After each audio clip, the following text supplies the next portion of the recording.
experts live on the show. And now, here's your host.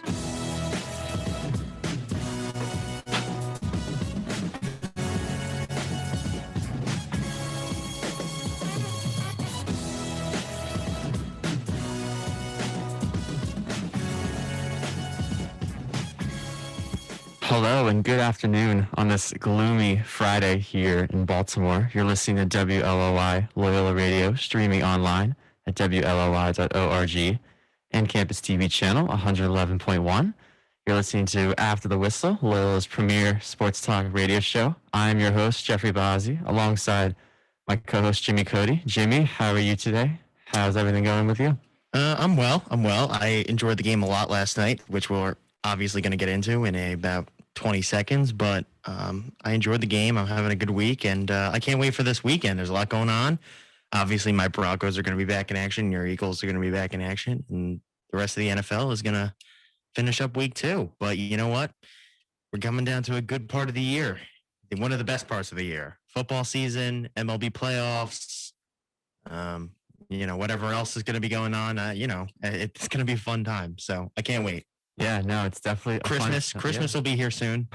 I mean, I know it's only that's a little ways September away, 17th, but yeah, we got to get to Halloween before that. But I'm just focusing on the big picture. No, nothing wrong with that. I mean, you're right. There is a lot going on. There's a lot coming down the stretch, especially with hockey and basketball starting next month. The NFL in full swing, baseball playoffs heating up. There's a lot going on, and like you said, Week 2 is very exciting. A lot of interesting games in the schedule, but Week 2 did kick off last night with the Giants and Washington squaring off down in Landover at FedEx Field. And what a game it was. I mean, for an NFC East primetime game, I mean, you could expect anything. You could expect like a 10-7 game, or this was the alternative, like a very close, high-scoring game, a nice back-and-forth action. And that is exactly what we got last night. Washington ended up winning the game by a final score of 30-29, and it was not short of any drama. I mean, in the last minute, we saw Washington turn the ball over. The Giants get the ball back. They kick a field goal. Well, not in the last minute, but at the end of the game. Yeah.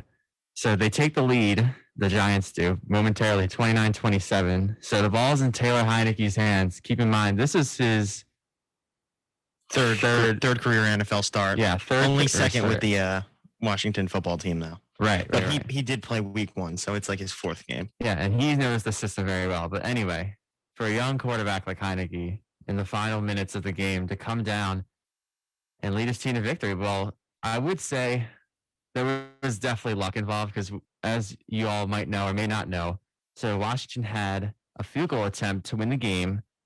And Dustin Hopkins actually missed the first attempt, but a New York Giants player, Dexter Lawrence, offside. Who actually today they had a press conference. He claims that he did not jump off sides. Wow, that's actually insane because I don't know what he's talking about because he was clearly offsides. All I would say to Dexter Lawrence is look at the video. Yeah, that's it. Just look at the video. I couldn't believe it when I saw Kim Jones's tweet and says Dexter Lawrence said we can't just leave it in the ref's hands. I'm like, dude, you're the moron who jumped off sides. I don't know how you could be blaming anyone else but yourself. Yeah, I can't imagine the New York media, what they're doing to him today. They're probably tearing him to shreds. Well, actually, you know who they're blaming? And for the most part, I think this is actually something that I agree with. Jason Garrett. Because remember after the turnover, after the Washington football team makes the dumbest decision in the world that they're going to pass for some reason, when they have their backup quarterback in and they're up and they should just be running the clock, they're going to decide that they should pass. And he throws a pick, of course, even though that kid, Heineke, played an awesome game. And he's played pretty good, I'm not going to lie. But, he is the backup quarterback at the end of the day. You can't ask him to do too much. So he throws the pass, it gets intercepted. Well, the Giants have the ball at the 20 or whatever. It's phenomenal field position given the circumstances of where they were. Well, yeah. Jason Garrett called the most conservative plays. They're playing for a field goal. If they score a touchdown, the game's more than likely over. Exactly. You know what I mean? Like, you cannot, I hate that. That is one thing I hate out of NFL teams is when they settle for field goals. Go for the quote unquote knockout punch. Try and score the touchdown. You know what I mean? Yeah. The Giants, their defense, while it's supposed to be the strength of the team, obviously it didn't look good. You have to be able to rely on that team. on that side that side of the ball versus a backup quarterback. Like, you got to take some chances. Like, you're going to get a field goal no matter what. Why are you running the ball? And especially when the way Daniel Jones played. I thought he played pretty good last night. I'm not going to lie. I think he played very well. I'm not the biggest Daniel Jones fan, but you know what? He did play good last night, and they were doing a really good job of attacking the pass. Mm-hmm. Not to mention, how about that one guy who dropped the ball wide open in the end zone? Was it Darius Slayton? It was. I believe? Yeah, that was a killer. Awful. Initially, when I saw it, I thought it was slightly overthrown, but it was kind of. But what you have to catch it. Yeah, that's a ball that has to in be his caught. hands. Yeah, but to get back to your point about not going for it and not going for the touchdown, it's very tricky because when the Giants intercepted Heineke's pass, they're probably thinking in their mind, all right, so they're down. What were they down at the time? 20, or they were up actually. Or the Giants were down 27-26. Mm-hmm. So in the back of your mind, you're probably thinking, oh, like, yes, the field goal gets us the lead. Which was after, by the way, one of the greatest catches that I think I ever saw. Oh, from the Ricky Seals-Jones? Yes. I mean, I thought Taylor Heineke was throwing that ball away. Yeah. And there were a lot of throws last night where you looked like, oh, they're going to go way over the guy's head. And some of the receivers made some nice catches. Yeah, they did. But anyway, that was a nice catch. Back to your point. But the point is, like, you're in the back of your mind. You have really good field position because when they intercepted the ball, they were in pretty deep in Washington's territory, like around like the 30 or the 20, somewhere around there. So you're thinking, oh, you're down 1. Oh, all we need is a field goal. But then again, the field goal only puts you up 2. And then, on the flip side, if Washington goes down, gets in the decent field goal territory range, the field goal wins it. Mm-hmm. And that was exactly what happened. Yeah. And then they made no effort though, Jeffrey. You know what I mean? It's like if they take a pass and it doesn't get there and then they decide to run the ball. You know what I mean? Like they just ran the ball 3 plays up the middle. Yeah. And then Washington just used their timeouts. And then they 2. And then they throw an incomplete pass on a stupid play call. Yeah. They made no effort to get in the end zone. Yeah, I know. And if they do, they win. Yeah. And that's the thing. Like they probably win. Yeah, and we were talking before the show. I thought the Giants played better for the majority of the game. And I feel like over these last few years... I thought their offense looked better than Washington, but their defense, neither defense played well last night. Yeah. So I just felt like the Giants were in more control of the game for the most part. Than Washington I agree with that too. I thought the Giants were going to win the entire time until the end when... stupid mistakes started happening. Yeah, and there's something about the Giants just owning Washington, especially the last few years. I don't think it's really... Well, yeah. I mean, Daniel Jones just plays awesome versus them for whatever reason. Yeah, he has their number. Yeah, the Giants have had their number for the last few years, but they just couldn't get it done. That's the type of game that's a killer loss. I know it's week 2, but now they're 0-2. I mean, that's really tough too. And it's tough to start 0-2. Like the history does not favor teams that start 0-2. And I felt like Washington needed the win more than the Giants did, just the simple fact that they would have gone 0-2 and still had 9 road games left compared to 6 home games. Yeah, no, I agree with you, but also you need to think about this because I assume that the NFC East is going to be a tight division like it always is. And you have to remember, all the NFC East teams play all the AFC West teams. And it's the common opponents is usually how tiebreakers are. When you go from the division, like say they have similar records. Or divisional records too. But I'm saying if those are there, you already lost the game to an AFC West team. Now, what if all the other teams have to play them? Let's say they beat the Broncos, then they're going to be ahead of you. You know what I mean? Yeah. Let's face it, probably nobody in the NFC East is beating the Chiefs. Yeah. I mean, I wouldn't be surprised if one team did. But anything more than that would be a surprise. I don't think any of the teams in the NFC East can beat the Chiefs. Unless they catch the Chiefs on an off day where unless Mahomes gets hurt, I don't think any team. I mean, you really think the Philadelphia Eagles can beat the Chiefs? I mean, I wouldn't pick them to beat them, but anything can happen. Okay. All right. Well, I actually think Dallas would have the best shot of any NFC East team just because they can keep up with most teams. That's true. Offensive wise, they can. Yeah. They can't really stop the Chiefs. I mean, to be fair, no one can really stop the Chiefs for that matter. Well, I guess we'll have to see. Yeah, maybe your Broncos will. We'll see. Maybe I don't know. I gotta worry about Lawrence. The Raiders have their number. That's one team who has the Chiefs number for some reason. That's true. But anyway, back to the point here about the Giants. I mean, I hate this move of just settling. I hate it. Go for a win. Make an effort to win. You got to play to win. That's the one thing that I hate is when teams just play like, oh, like we're just trying to not lose. Because when you play to not lose, and I say that with like quotes around it, all you do is just lose. When you play to win, you give yourself a chance and you give yourself a chance to actually win. And that's something the Giants didn't do. And I think every Giant fan would agree that the team needed to be more aggressive, especially the way they were moving the ball. I agree. Yeah. I mean, if the way they played on offense last night, how could you tell me, no, guys, we're going to decide to settle and just run the ball up the middle twice and then throw a bad play on third down? Yeah. Well, the other thing that hurts is Saquon Barkley is not really 100%. No, he doesn't look good. And I hate to say this, and I really do. And I know that this is going to upset some Giants fans who are listening. But do you think maybe he's not going to be the same after the injury? I mean, it's possible. I know he had one nice run last night, but he just doesn't look the same. And running backs have wear and tear. Yeah, and he's the type of guy that needs to cut in and out. Like, that's what makes him special, when he can just break out of nothing and get out in space and do stuff. But he doesn't have that burst. He just doesn't. Not yet. Yeah. And I feel but here's the thing: you say not yet, but it might never be there. I know. Yeah, I'm just saying not yet because I'm hoping he gets back to normal. Because he's fun to watch. Are you though? Yeah, but like, come on, I'm not gonna root for a guy to have bad health. Like, well, I mean, you're an Eagles fan. I mean, I would never expect anything less from people of the great city of Philadelphia. No, I mean, I hope he's 100%, obviously. All right. Well, all right. I don't know. The way he ran last night, I just felt like he was being very tentative. No, he just didn't look good. Like, he did not look like Saquon Barkley. And he has it for 2 games. Maybe there's something in the back of his mind. He's still like worried about running full strength because he's worried about blowing out his knee again. Like, who knows? No, that's definitely a concern. I mean, there's no position in the NFL where I think it's tougher to come back from a knee injury than a running back, because it's just so hard. And it's just such a daunting position to play. You're constantly getting hit. You're constantly just hurt. You know what I mean? The team is relying on you. And, you know, I say this all the time, and I have no problem saying it again. That's why you don't take running backs with high picks. That's why you don't. Like, I understand. Or pay them the big bucks. Like, honestly, look at the Steelers now. Look at how Le'Veon Bell and the rest of his career has turned out. Was that worth it? Now he's standing in street clothes for the Ravens. Yeah, now it was absolutely worth it for the Steelers to stick to their guns and say, no, we don't want this guy. No, I agree. It was also worth it for Le'Veon Bell because, you know, a team like the Jets, who are an absolute joke of a franchise, decided to sign him, and I gave him all this money just for him to never play. Yeah, hopefully Washington. I mean, hope Antonio Gibson. Well, he did play, but, you know, he didn't really do anything remarkable out there. Yeah, I wonder if Antonio Gibson for Washington, if he turns out to be pretty well, you think they'll pay him? I mean, he's pretty good, but he doesn't stand out to me like he should get mega bucks. Yeah.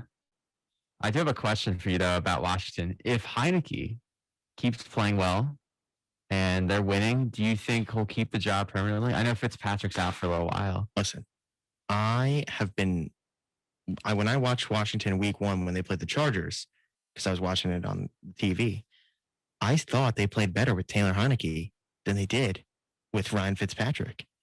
And honestly, if they're winning games, I don't see a reason to go back to Ryan Fitzpatrick because he did not look good week 1. He didn't. I understand that, you know, he was the guy that they signed this offseason, but is Ryan Fitzpatrick the future of the team? Like, be honest. Like, no, he's not. Taylor Heineke's a young guy. Like, he might not be the answer, but hey, maybe he is. Maybe you win with him. You know what I mean? It all depends on who you are winning with. You know what I mean? Yeah.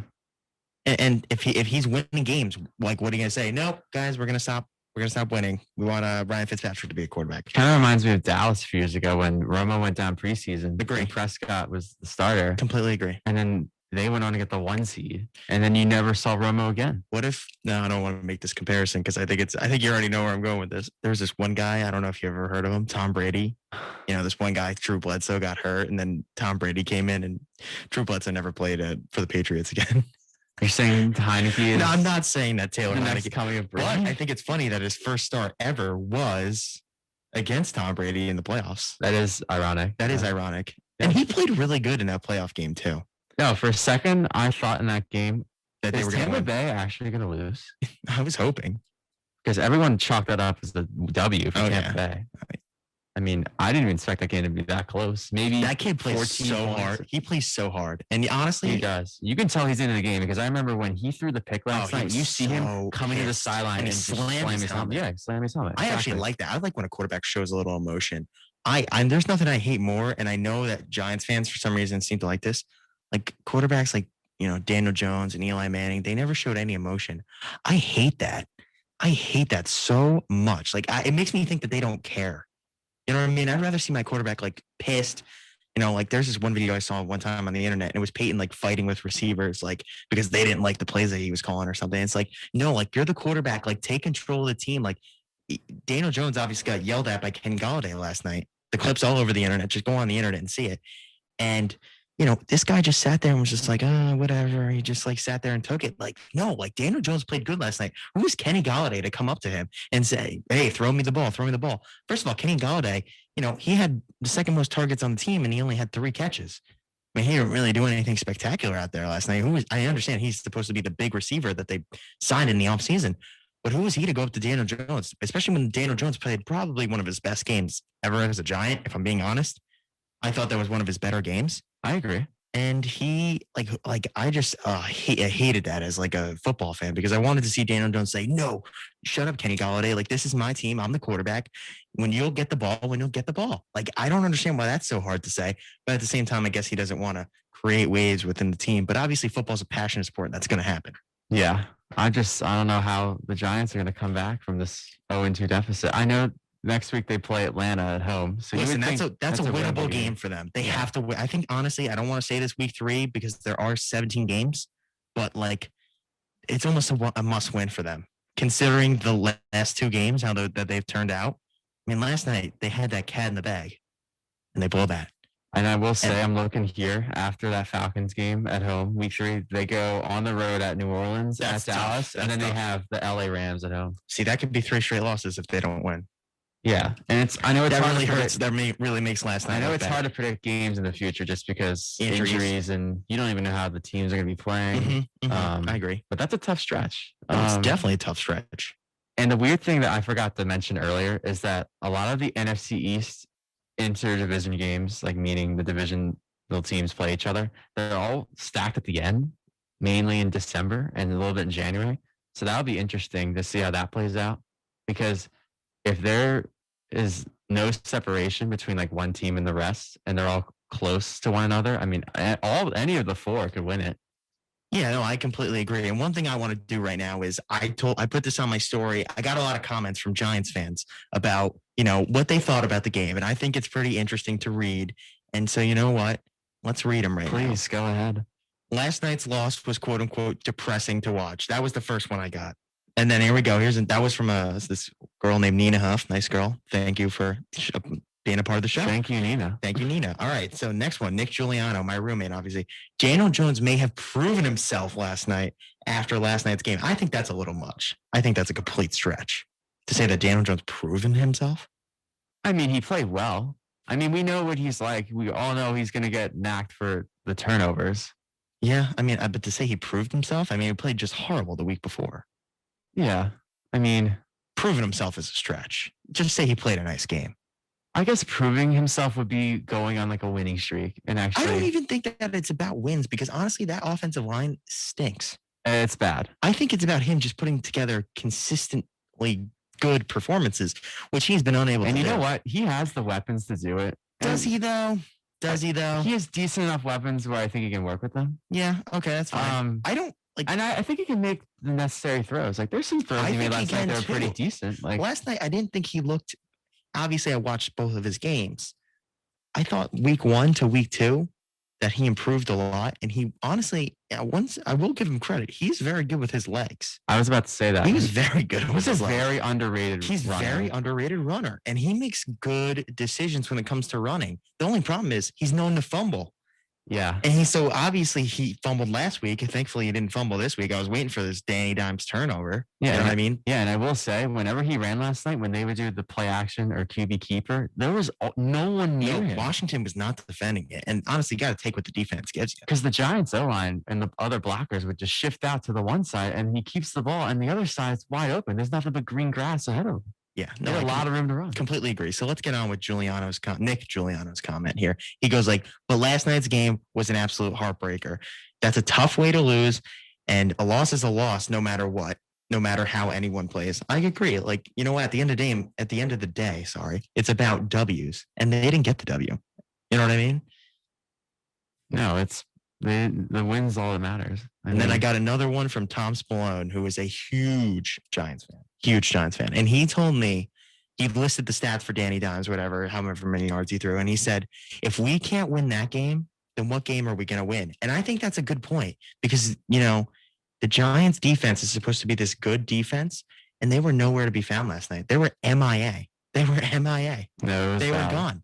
And Daniel Jones had a good game. The offense did the job that they were supposed to do. Like that game does not go, I don't think, on the offense, except with the exception of 2 plays. The fumble, not the fumble, the holding penalty on the Daniel Jones run because they caught 3 points there instead of 7. And then also the drop touchdown pass. Yeah, that was the killer. Those are the 2 worst plays. But besides that, I thought the offense didn't look that bad. Daniel Jones made good throws, didn't turn the ball over, was efficient.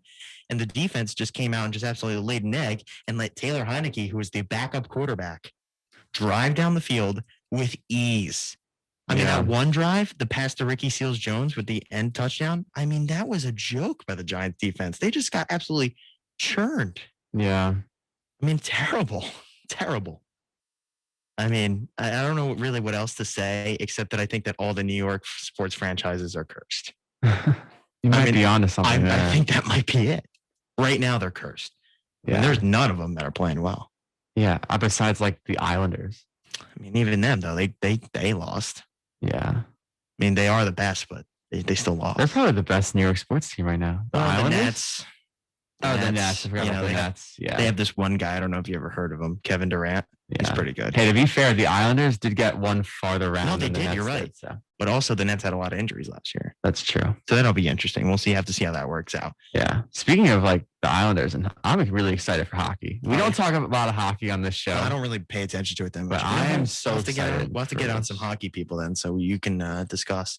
And I'll just bombard them with questions. There may be someone that lives with you who knows a little Derek, about hockey. Yeah, but there's a lot of hockey people here. Yeah. I did not realize the amount of hockey fanatics that are on this campus. I'm very excited for hockey this year because the Flyers are supposed to be decent. So I just hope they are actually good because last year was not great. Well, anyway, let's get on to the rest of the NFL because there's a lot of great games this week. And there's one game in particular that I think is worth discussing right now. And that game is going to be happening in this very city that we are in. And it's going to be on Sunday Night Football next week, or this week, actually, because it's this week now. And that's the Ravens and the Chiefs. Now, Jeffrey, I don't know about you, but I was personally disgusted with the way that the Ravens played on Monday. I thought that they looked horrendous on both sides of the ball. Lamar Jackson did not impress me at all. He did not stand out. And this is a game we haven't gotten to talk about yet because it was obvious on Monday after the show. I thought that the Raiders did not deserve to win that game at all. In fact, I just thought that it was a game that the Ravens just lost. They blew that game. It was 14-0. They were up, and they blew that lead. That doesn't happen with a team who runs the ball, and it shouldn't happen with a team that runs the ball as well as they do. I understand that they have running back injuries and injuries all over the field, but they were up 14-0. Lamar Jackson fumbled at the end of the game and pretty much lost them the game. Yeah. I mean, what else is there to say besides he has to play better? He's an NFL MVP. And not the MVP, not the Nickelodeon thing. I'm talking about the real NFL MVP. I'm talking about the real thing. And he did not look good last week. Do you agree? No, I agree. He could have played better. I think it's more the defense for me, personally. You don't think a lot of that goes on Lamar? I mean, a little bit. I think the defense had more issues than the offense. I mean, when you... But the defense isn't that good to begin with. I don't think they should be asking them that much. I know they lost some pieces. I felt like coming in, they're supposed to be a pretty good defense, above average. Well, I mean, they defense. Lost Marcus Peters, so that really hurt. That's a killer. That's a killer. They've also lost a couple guys to free agency too. Yeah, Judon and there's one other one. I can't remember who it is. But anyway, any other people like Calais Campbell, he's a little on the older side. He still played good. Yeah, he played well. I mean, they have good pieces. I don't know. I just felt like there are a lot of plays where they just broke down and it was awful. Their coverage was not good. There's no doubt their coverage was not good. Just look at the touchdown that Las Vegas scored to win. There was no one near. Well, did you see what happened on that play? Not really. Marlon Humphrey and his own guy ran into each other. That's why he was wide open. Yeah. Even that. Because the Raiders ran across. That's a small example. That can't happen. It can't happen, but it did. Yeah. You know what else can't happen? Your NFL MVP quarterback, not running back. Sorry, quarterback. Fumbling the ball. That was not a shot. It was just a mistake. Yeah. No, I get it. No, Lamar needs to play better. I mean, and for me on Sunday night, the key is they need to start fast. The Ravens, because they're the type of team where if they get down I just don't think they could ever come back and win. Just because you can't come back in a game with Lamar throwing the ball. I just don't see it. So you admit that you don't think that he has issues. You admit that you think he has issues. I mean, he has issues. I think some of it's on the play calling, but sometimes I feel like he tries to be Superman, and that's when things go wrong. We know how special he is running the ball. Like, there's no doubting his running ability. But he's a quarterback, not a running back, so his passing needs to improve. Yeah, and I think part of that is calling more passing plays because I don't think he's as bad of a passer as people think, but he definitely needs to be better. Now, let me play devil's advocate here. Do you think the reason they don't pass the ball is because the offensive coordinator maybe knows that Lamar's not a good passer? No, Lamar, they definitely know deep down that he's not a great thrower of the football. Okay. Well, then I think that's what it is then. I just think they need to take more shots down the field. It's hard to take shots when your guy isn't good at doing something. Yeah. But my point is for this game, if they don't start out well, like if they get down 10-0. Oh, they're screwed. 14-0, they're so screwed. Done. They're done. Especially against that offense. Unless Kansas City turns the ball over and gives them another chance. Also, you know what I want to say? I thought the Kansas City defense last week in the second half looked a lot better than it has in the past. They were down most of the game. They were, and then the defense got it together. They started off They didn't take the lead until like the fourth quarter. Started off awful, but that was a big lead too that the Browns had. And also, the pressure is all on the Ravens in this game, especially on Lamar. I mean, he's never beaten Mahomes. He's 0-3. Never. I mean, the first two games were both in Kansas City. Last year, it was in Baltimore. And this one's in Baltimore, too. He's got to beat Mahomes. And people can't call this a rivalry until the other person wins. No, but there's no doubt the Chiefs have the number of the Ravens, without a doubt. Yeah. So who do you like in this game? I absolutely like the Chiefs. I think the Ravens stand no chance. I think the Ravens they're not, like, to my understanding, I think the line is 3.5. It will definitely be bigger than 3.5. You know what? Like the difference in points. I understand that the Ravens are a home dog, but okay. Still, I think the Chiefs are the better team. Oh, I agree with you. I think the Chiefs are going to win. I actually think it's going to be a little closer than people think, but I think Kansas City will hold on in the end. Okay. I think they'll win like around 7. All right. Yeah, I think around the same too. I don't know. I just don't see the Ravens getting blown out at home. I just don't see it. Listen, I will say this. If you're going to beat the Chiefs, there's one way to do it. It's running the ball, time possession, and making sure that the Chiefs offense is not on the field. Because if the Chiefs offense is not on the field, they can't score. Yeah, exactly. And I think if there's one team who, can run the ball well enough, this might be the team to do it. Yeah. Also, I haven't looked at this, but I am interested, so I'm going to look now. I wonder what the weather is for Sunday. Is it supposed to be nice? I have no idea. I have no idea either. So I'm going to look right now. And I will say, Sunday's supposed to be nice. So I was saying maybe if it rained, they gave the Ravens an edge with the running the ball. But you know what? It's not. It's going to be sunny. To go off of the Ravens and even though the game's at night. So they're still trying to figure out, I think, who their top dog is in the backfield. Because they've done a lot. It should be the undrafted kid. They've done a lot of shuffling. I thought he played well. Tyson Williams. Yeah. Yeah, he was good. Latavius Murray played well too. Yeah, I remember that 4th and 1. Williams ran it in from like 35 yards out. I was like, okay, that's pretty impressive. Yeah. No, I didn't think that running back. I would assume those are going to be the top 2 guys. Now, I don't know. I agree. They're going to work Le'Veon Bell in at some point, or Freeman. Devontae Freeman's now actually on the roster, so maybe he will get more playing time. Yeah. But at the same time, Le'Veon Bell, it looks like the odd man out. Yeah. And the thing is, it sounds all simple for the Ravens to beat the Chiefs, get off to a fast start. You can't get down. And just run the ball and hopefully... Easier said than done, though. I know. Like, just run the ball. Hopefully you get first downs. You keep their offense off the field. And then you just score. Like, you can't give Kansas City opportunities to score. I agree. You can't give them second chances and you can't turn the ball over. Lamar has to be better. They need to go on long drives. That's their only chance. I agree. Yeah. All right. So another really good game that I want to talk about, too, is the Los Angeles Chargers taking on the Cowboys. Now, you and I were talking about this before. We both like the Cowboys. I want to hear first why you like the Cowboys. I don't know. I just think they're a better team than the Chargers. I don't know. It's just that simple. It's straight up. Like, I love Herbert and all. Is it the Chargers curse because they're just like a cursed franchise? Like they fall into that Mets-Jets category for me, where there's just always something going wrong. Yeah. But my thing is, even like, I didn't really watch the Chargers-Washington game last week. But, I mean, getting the sense from what you're saying, I feel like the Chargers didn't even play well. Like they didn't look that good. I thought that it was more like a Washington. Washington had their chances to get by them. I felt like they kind of just coasted by and got lucky that they got out of there with a win. I don't know if necessarily they coasted by because Justin Herbert did play good. And it was honestly, I'm just surprised that Daniel Jones led Giants offense played better than the Justin Herbert led Chargers offense. Now, granted, too, I think it's worth saying going west to east is hard.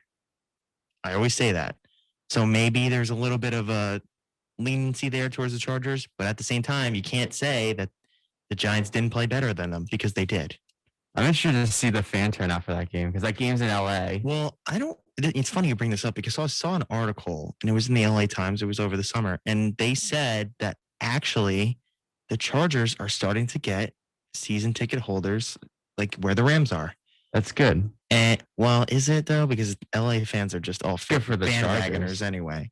Yeah, but anyway, kind of. Well, both teams are decent right now. That's why. So I mean, the Rams are a contender. No, absolutely. That Matt Stafford looked awesome last week. There's no doubt about that. But I'm just surprised that the Chargers are actually getting fans again. Maybe it's all the San Diego people making a comeback. They're gonna drive up to LA, make the 2-hour trip. Yeah, it's like 2 or 3 hours. hours. But getting back LA to traffic. Yeah. That's true. I can relate to that. It's awful. But I just felt like Dallas looked really good last week. Even though they lost to Tampa Bay, I felt like their offense is really in tune. Their offense, honestly, like I thought their offense looked like one of the top 5 offenses in the league. And I know their defense, we all know the story from last year. I mean, we think it's going to be better. I know that they played Tampa Bay week 1. So you come out and you play the champs right away. I mean, the Chargers aren't Tampa Bay. I mean, I wouldn't say they're a bad offense. I think they're a pretty good offense. But they're nowhere near what Tampa Bay is. Also, too, you got to focus on matchups. And I think when you look at the matchups, the Washington defense compared to what the Dallas defense is going to be, the Dallas defense is going to be a lot easier to score points on. And especially with the receivers that the Chargers have, Keenan Allen is going to have a day probably. He's going to have a very good day. Mike Williams, yeah, he should. But Keenan Allen is a very good receiver, and I just don't know who on the Cowboys is going to be able to cover him. Yeah, but then on the flip side, the Cowboys have Cooper and Lamb. Oh, and I'm not sure anybody on the Chargers can cover them. Yeah. I guess Derwin James will have to cover both.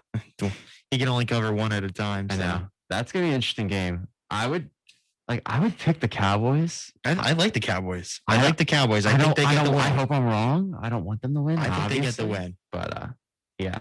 Let's talk about our two teams very quickly before we get a break. Sure. Let's start with your Broncos. It's not much to say. I mean, they go to the Jaguars. Yeah, they're going down to the Sunshine State to take on Trevor Lawrence in his first home opener.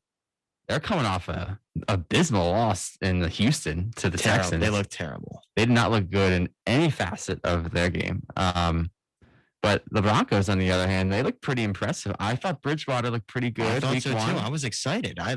Especially in the latter stages. Play that good in a while. I would say especially in the latter stages. I would say in the third quarter, really they started to turn the page and really hold on. You know what I'll say about Teddy Bridgewater? And I didn't really make this point last week. It's nice to finally have a quarterback who looks like he actually knows what he's doing out there. He's like actually competent as a quarterback. And that's something we have not gotten in a very long time. Mm-hmm. He looks good. Like he actually looks like he has control of the game. Like his presence is there. When I was watching the games like last week, the two things that stood out to me the most were how much Matt Stafford and how much Teddy Bridgewater had control over the game.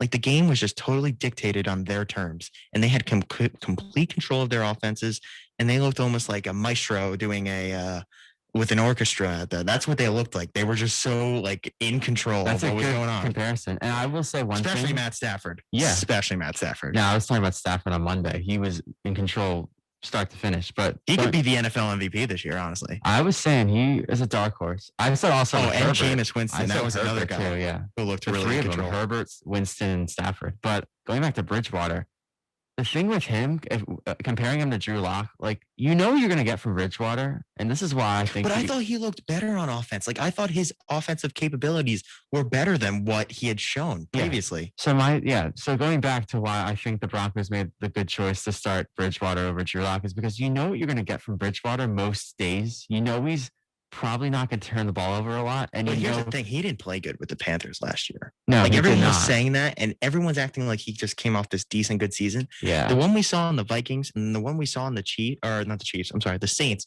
when he went 5-0 was not the Teddy Bridgewater we saw with the Panthers.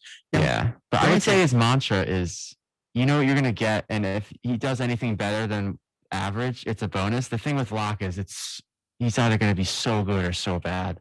Yeah. So I guess you'd rather settle for the Teddy middle Bridgewater ground, looked good last week. So if he can just do another performance like that, I'd be completely okay with it. So you're feeling pretty good that you like your chances against I the definitely Jaguars? like our chances against the Jaguars. I think most people like our chances Yeah. against the Jaguars. So on my side, my Eagles host San Francisco. I think your guys are going to play better than It's a very people think. interesting matchup. I would actually pick the Eagles. You really would? I would pick the Eagles after the way they played last week. I don't know how much their defense can really hold them, but you know what? I'd take a chance with the way Jalen Hurts played. Listen, I love how we played pretty much the whole game. What's the difference in terms of the defenses? I know the 49ers are supposed to have a good defense, but they just gave up 31 points to Jared Goff. See, it's tricky because the 49ers defense looked pretty good beginning part of that game. But then Jason Verrett got hurt. He tore his ACL, and then that was when things went downhill. Yeah, and exactly. And he's not popping through the door with an ACL back in the tomorrow. game. Yeah. And the other thing is, I don't know, the 49ers, they're just cursed. Their injuries keep piling up. Well, cursed. And then also that coach loves to blow games. I mean, Kyle Shanahan, what are you doing? Like the guy literally loves to blow leads. It's going to be a tough game because 49ers have a pretty good roster. You beat them last year. That's true. It's just tricky because I feel like the whole Trey Lance Garoppolo thing that could throw maybe something off with the Eagles. But I don't know. Obviously. But here's the thing. Like, I thought the Eagles, I don't think that their defense is that good, but at the end of the day, they didn't look that bad. So it makes me think the game's going to be pretty competitive. I think it's going to be a very interesting game. I think it's a competitive game. Definitely. I definitely think you have a very good chance, to win the game. a shot. Yeah. Yeah, definitely. I do.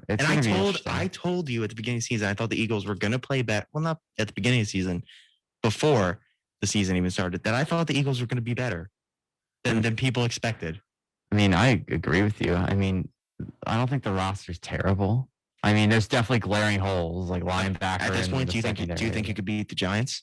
Do you think you could beat with the Washington football team? I mean, yeah. Yeah. I mean, I don't see a reason they couldn't finish second in the division, especially the way Jalen Hurts played. And he looked like a beast last week. Yeah. He looked like he was somebody who had control. It's hard to take everything from one game. Because then again, it was the Falcons. But then also he played good last year too.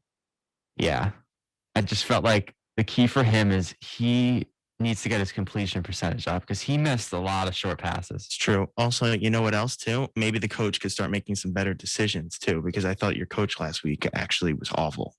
Oh, his fourth down. Your coach's playmaking or coaching decisions rather were terrible. They were terrible. Yeah, the fourth down ones were the killers for me. I thought he was trying to cost the team the game, actually, if I'm being honest. Yeah.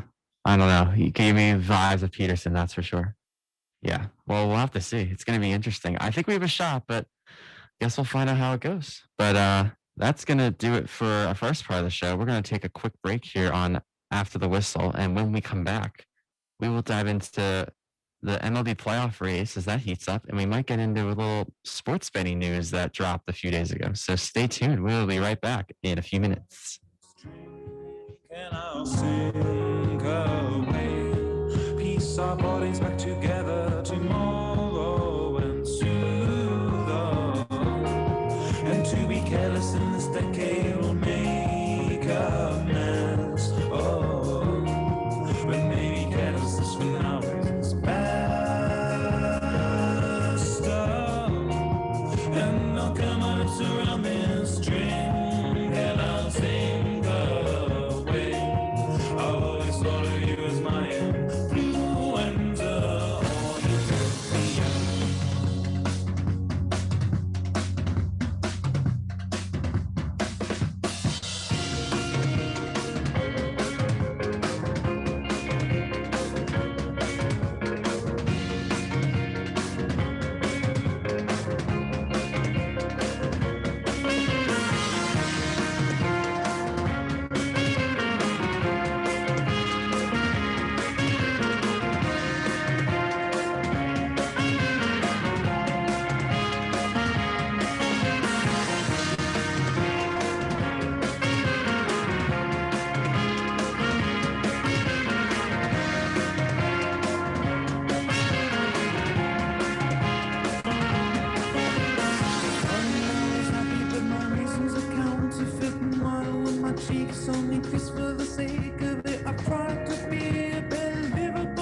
Welcome Hey, back. don't listen to your roommates. Midnight's a great time.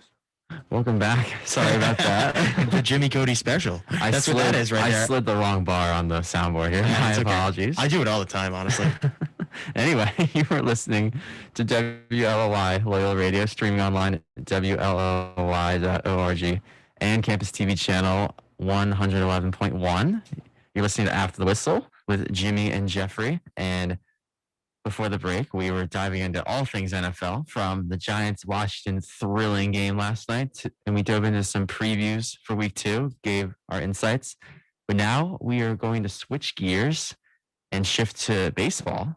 And yes, baseball is still happening. It's not getting the attention that the NFL is getting, but it is still happening for sure. And the playoff races are heating up with only 2-something weeks left in the season. There's a lot of playoff spots still out there to be grabbed. And both Jimmy's Yankees and my Phillies are still very much in the mix. I don't have much faith in the Phillies, but I'll tell you why in a second. But the Yankees are definitely in it. Let's start with the AL wildcard, Jimmy. Let's start with it. Let's get into it. I would say it's more interesting. Actually, I would say it's more interesting than the NL just because the teams that are vying for those spots. I mean, there's 3 AL East teams vying for those 2 spots. Mm-hmm. And I know Oakland's 3 back and Seattle's 4 back. But Yeah. It's probably going to be between the 3 I would guess AL that- East teams. Yes, exactly what I was going to Toronto, say. Boston, and of course my Yankees. So right now, I'm looking at the standings. Toronto and Boston are tied for the first 2 spots, or they both have the same record by percentage points. Toronto's ahead by 1 percentage point. New York is a half game back. And then Oakland, Seattle, like I said, Oakland's 3 back, Seattle's 4 back. But those 3 teams at the top, Toronto, Boston, New York, they all play in the same division, which is very interesting. So you would think most likely that AL wildcard game will be a divisional game between either Toronto and Boston, Toronto, New York, or New York and Boston. Now, I would love to see, just as an outside fan, I would love to see New York play Boston. Mhm. But I'm sure the MLB is hoping for that too. yeah, I was hoping that one year for a New York LA World Series, because that would be crazy. Yes. But anyway, Toronto, let me start with them. They've been very hot recently. They have been. And they're a young team. And we knew they were going to, I guess, make some noise this year, but I actually did not expect them to be like It this didn't look good. like this all season. It didn't. They didn't look like they were going to beat this team. Like, this has been a recent kind of uprising, I'd say, in the last about month or so, where they've really put themselves in a position to be a playoff team, because, they were a couple games down and people are like, maybe a year too early, maybe one more year and then they'll be there. Yeah. Well, no, they're there now. They're totally there. And they're winning these And they're games by a playing- lot of runs. And they're playing better. Oh, yeah, no, it's worth mentioning that their run differential, they're plus 175. It's crazy. Yeah, which is actually the 3rd best in the entire AL, behind only the Houston, who's plus 201, and the Rays. Actually, I'm sorry, that's 2nd best. What am I saying? That is 2nd best behind the Astros. The Rays are 172. I'm sorry. Yeah, so Toronto is definitely in the mix. And considering coming into the season, their concerns are really about their pitching. Yeah, their pitching is probably the weak spot of their team. And we'll see if they end up making that wild card game. We'll see how Who the would they pitching pitch? holds Who up. would they pitch in your opinion if they have one game? I mean, nobody really stands out. I guess Ryu. I guess I would go with Ryu. I mean, Who it'd else be would I go Ryu with? or Robbie Ray, right? Yeah. That's their only options that I think that they have. Yeah. I guess Ryu. Robbie Ray's known for getting a lot of strikeouts. Yeah, but Um, he's also kind of old now. Yeah. And Ryu is okay. Yeah. That's the one thing that other teams have, unless they go up against the Yankees. Because And how's who are they gonna Toronto's pitch? bullpen? Is it good? Or? I mean, it's okay. It's just an okay pen, but it's not like they have these great names. You know what I mean? It's not like they have, Aroldis Chapman coming out of the pen like this one team does. But it doesn't matter. Yeah, because I will say that that team blows games. I mean, you have Vlad Guerrero Jr. and Bo Bichette and others. I mean, they're scary. Sergio, George Springer. They got a scary lineup. They're a very good team. They have a very good lineup. I did not expect them to be in the race this late in the year. Did you know too? And I think this is the most important part of this conversation. I've been holding this in since we started this conversation.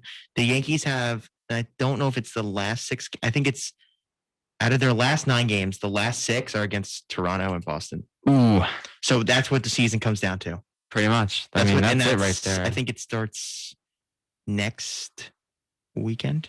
I think that's when that starts. So, or maybe the Monday after. So, you know what? Comes down to all that. Yeah, that's going to be interesting. Yeah, no, that's literally what the season comes down to is those last 6 games. Yeah. If they go 4-2, 5-1, they will probably make the playoffs. If they go 2-4, probably not going to make the playoffs. Mm-hmm. And also, you cannot be choking games to the Orioles. That was an absolute joke last night. That's what that was, a joke. Yeah, I mean, not to mention they lost 2 out of 3 of the Orioles like 2 weeks ago. and now they play Cleveland, who's obviously nothing great. They're very pedestrian. Like, they should be able to win those games. I mean, it's home, but now we'll see what happens. I mean, it's just killer to lose to the Orioles in a game that you're up 2-0. And then, you know what? Let's talk about the elephant in the room. Gary Sanchez just stinks as a catcher. I've always hated him as a catcher. I've just always been disgusted by the way he plays. I just think that he's not a good catcher, and it's time for the Yankees to move on after this offseason. Stop being impressed with a guy who hits 20 home runs. There's a lot of guys who can hit 20 home runs in today's MLB. Mm-hmm. It's just not like it's not worth the trouble anymore that we get defensively. It's not. Yeah. And I don't know. I know they've been scuffling late, but I would still take them over Boston. No, like, because they have the talent. That's the problem. They have the talent. Because Boston, ever since they started out so well, they've just fallen off a cliff, and I feel like they've never recovered. I don't know if they've fallen off a cliff, but I felt like I it will to say me. this: they're not playing as good lately as they should be. But that's the case with the Yankees too. You know what I mean? Same record in their last 10 for both of them. And They're both under 500. And Meanwhile, a team like the yeah. Jays is surging, and they've won 80% of their last 10 Yeah, games. and I actually like Boston's lineup for the most part. Like, oh no, it's a very good lineup. Like there's Martinez, Bogarts, Kike Hernandez, Devers. Yeah, it's not Alex Verdugo too. Yeah, No, like it's not an easy lineup to get through at all.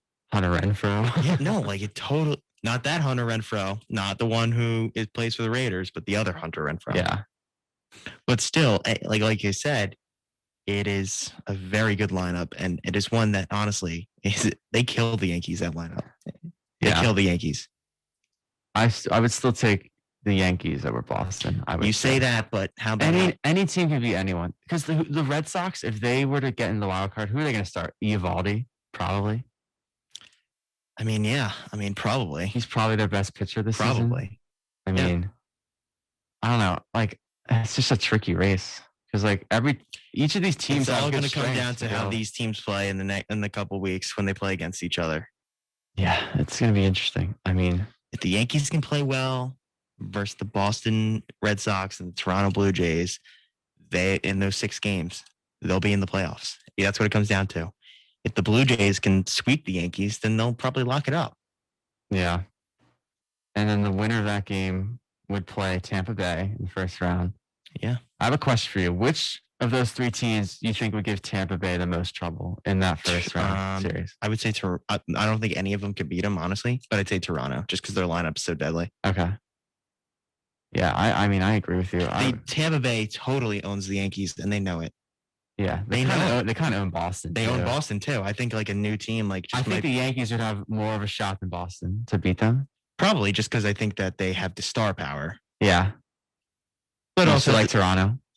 I would just say Toronto because they're a new shooter. Yeah, they're also I think they're playing very best. good right now. I would say out of the 3, Toronto. You could argue right now, maybe besides the Astros that, I mean, no team has been hotter for like the last month. I mean, the Astros are like on fire lately. Like they're playing very well, but also so are the Blue Jays. Probably 2 of the best teams in the AL. Mm-hmm. As for the NL, the Giants, who we've talked so little about, unfortunately, this on the show, but they clinched their spot the other day. Yeah, they've had a crazy good season. Yeah, they have. Who saw that coming? Not me. And it pains me that Gabe Kapler is leading their team. Yeah, I know. If only he could do that in another city, right? Mm. Maybe it was you guys who were the problem. Yeah. And then also the Dodgers have clinched the wild card. Yeah. The wild card spot. So we have 2 teams that are definitely going to be in the playoffs right now. Yeah. And then as far as the NL race goes, it's really coming down to the second wild card. It's basically who's going to play the Dodgers Right in now, LA. it's the Cardinals. Yeah, and we've been waiting, at least I have been waiting for a while for that one team to just emerge in that second wild card race. And for a while, you're thinking you just pencil the Padres in there, and then they fell off, especially in the second half. I mean, post All-Star break, they've been terrible. Nothing short of terrible. No, they've just been a mediocre team. They remind me a lot of the Yankees of how mediocre they are. Yeah, and then the Cardinals over the last week and a half or so, they've played very well, and they currently occupy the second spot. That's a team though that like, what star power do they have? You know what I mean? Like it's just like it's a team that's playing well, but they don't scare me. They don't scare you. That's exactly it. I agree. They don't scare. Now could they scare anybody? Now could they go to LA and beat the Dodgers? Sure. One game, anything can happen. And that's the thing. Like the Dodgers are gonna have so much pressure in that game. Oh, there's gonna be so much pressure. And I was actually talking about this with. But also too, I think it's interesting and it's worth noting. Both the Dodgers have a series against the Reds that starts today. That is correct. The Reds are one game out of the wild card, so if they win, they could potentially get there. But also, San Diego plays St. Louis, so those teams could flip whoever. Yeah, that hurts my Phillies too, because we need those teams to lose, and it doesn't help when they play each other. Exactly. Well, in the sense, the one don't want to be that guy, Jeff, but the Phillies are only playing 4. They're not even 500 in their last 10 games. How could you tell me they'd really deserve to, make the playoffs? They don't, because they just don't play well against teams they need to beat. It's just Bryce Harper's having a nice season. It's nice to see him. Harper's been very good recently. Well, he's batting over 300. He's had 7 home runs in his last 11 games. Mm-hmm. He's been very good. I mean, if there wasn't such thing as Fernando Tatis Jr., Harper's the MVP in my opinion. I mean, he could still be the MVP. He still could be. Yeah. It's a very tight race. I would obviously hope the Dodgers beat the Reds. Cardinals and Padres. We'll see how that goes. We play the Mets this weekend, so that's going to be a fun series as always. But that team is just an absolute dumpster fire. Just such a joke. They were such a joke. Yeah. And last weekend they take 2 out of 3 from your Yankees, and they just lay an egg against the Cardinals. That's the thing. Like I just don't understand how like the Yankees constantly play bad versus these bad teams. Yeah. Like that's the thing. Like if the Yankees don't make the playoffs, I'm not going to be mad because they just simply didn't get the job done. I'm going to be mad at them, but I'm not going to be like oh. But this has been going on all season. Like this has been going on since the beginning of the season. We've been sitting here talking like, okay, so the Yankees need to play better. Okay, so the Yankees need to start playing better. Like it's the same thing every single week, every single series, every time we talk about Yankees baseball. Like it's just the same thing, and it's just constantly underachieving failure. And I think same with the Phillies. Okay, but who does that fall on? Like I feel who's the fall man for the Yankees here? I mean, is it Boone? Is it Cashman? I don't know. I think it's the players. It's got to be the players. They're the people on the field not just lived up to doing their job. They're just not doing their job. Yeah. Well, I have to bring up this question because I think this is very interesting. I was talking with my roommate last night, and we all know the Dodgers are going to be hosting the wild card. Mm-hmm. Here's my question. And I voted for Walker Buehler to be the starter in that game. Mm. My roommate said Max Scherzer. Who would you choose between those two? I would start Max Scherzer. Okay. See, I can't Max disagree. Scherzer gets it done in the playoffs. He's a beast. And you know what? He has been really good since he came over from Washington. He has been. Like, listen, I think in this point in time, I still think Buehler's a better pitcher. And his body of work throughout the whole season has been nothing short of spectacular. But Mad Max is on fire. Yeah, I mean, who knows? Maybe they could use both. They start one or the other. Listen, that's a team that's loaded. Honestly, I don't. They're only one. Oh, never mind. They can't. With the games left, I don't think that they can make it.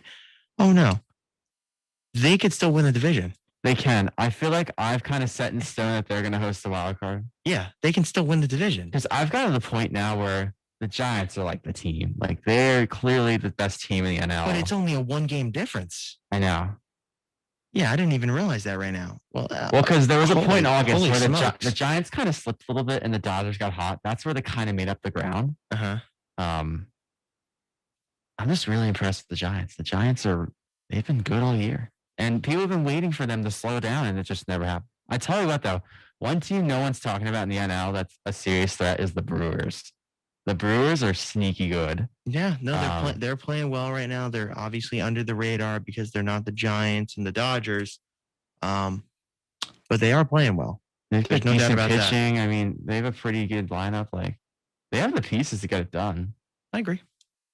Do I think they'll make it? I don't think they will. just because I think the Giants or Dodgers will make it. But I wouldn't be surprised if they were in the World Series. I wouldn't either. I don't think. I think there's quite a few teams that I would not be surprised if they made the World Series and just really got it together. But Yeah. it's just, will they? Yeah. And baseball's so hard too because it comes down to pitching. Like, who you got to play well at the right time. Like, that's a big part of it. Look at the Nationals a couple of years ago. They got hot at the right time.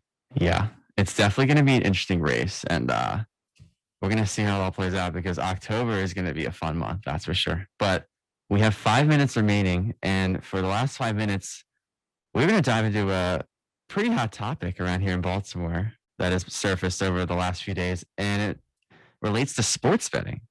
And we got into this a little bit last year, but over the last few days, there have been articles coming out about how sports betting could be available for all Marylanders by the end of this NFL season. And mainly, Jimmy knows more about this than I do. It's really about how people will know inside information, I guess you could say. And it's leading to the concern for colleges, especially with students. And Jimmy, you brought up the point about how these people will know more information about gambling and they'll just care more about winning their money instead of like rooting for their teams. Do you want to go more into that? I mean, that's not really the point I was making. I just think that I wouldn't be surprised if at one point people care more about gambling than they do their own team. That was just my only point about that. Yeah. But what I will say about the whole like information thing is like gambling in all forms, whether it's horses or sports or whatever, it's all built on information that you have. You know, there's a lot of people who have a lot of connections to teams and then they know things about players and guys and whatever else is going on that help them make their decision, especially in college sports too. I think what they're most concerned about is injuries because it's not like the NFL where they release an injured list every week about who's doubtful, who's in, who's out. We don't get that in college. I think the ACC had it for a little period of time, but then they didn't have to be honest about it because there was nothing like they would say guys are fine, then they just wouldn't play. So then they just got rid of it. And also too, they are technically just college athletes. So maybe they can't do that with rules, but you know, whatever, they don't do that. But at the end of the day, there are going to be still people betting on college sports and it's very popular to bet on. We know that. Like, not necessarily all the basketball games, but obviously a team like Maryland or like, you know, what else is a big school in Maryland? I'm trying to think here. Or like Ohio State Johns or something. Hopkins? Not really. No, that's Like not UMD, you're thinking of. Yeah, Maryland is the one I gave. But, you know, like, if Maryland's playing Ohio State, people are going to care. People are going to pay attention. You know what I mean? So, but gambling is built on information. So that's why I don't, like, I understand they're concerned about this now, but gambling's already been going on. Mm-hmm. In many other states. In many other states. But the one thing I'm noticing here that doesn't appear to be true like it is in other states, I know in New Jersey, you cannot bet on the college teams. You can't bet on like Rutgers. You can't bet on Seton Hall because of this. So maybe they just make that rule and then that ends all of it.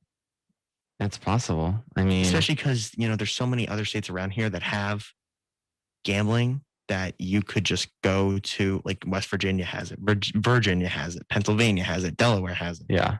New Jersey has it. You could just go there and bet. You know what I mean? Like, I that's why I never really understood why it was a rule. And it's actually looking to be changed in New Jersey too, because they want to host a March Madness tournament, like one of the rounds. But the rule is you can't bet on college games in New Jersey.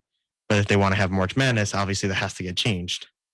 Yeah. I would say just from a general standpoint, I think it's good that it's becoming legal here in Maryland, the idea of sports betting. I mean, I'm reading the article here. They're saying that part of the money raised will go to small minority-owned, women-owned businesses, and they're also going to donate funds to public education. Well, yeah, I'm pretty sure all forms of gambling go to education. And all that's good. I remember writing an article for the Greyhound back in the spring about how sports betting was on track to become legal here in Maryland. Yeah, it's gone way too slow. It's gone way too slow. It just shouldn't take this long. Like, I know, like, it is dragging on. I know that like all government in the United States is just inept at doing their job, and I'm not really surprised that it's taken this long here.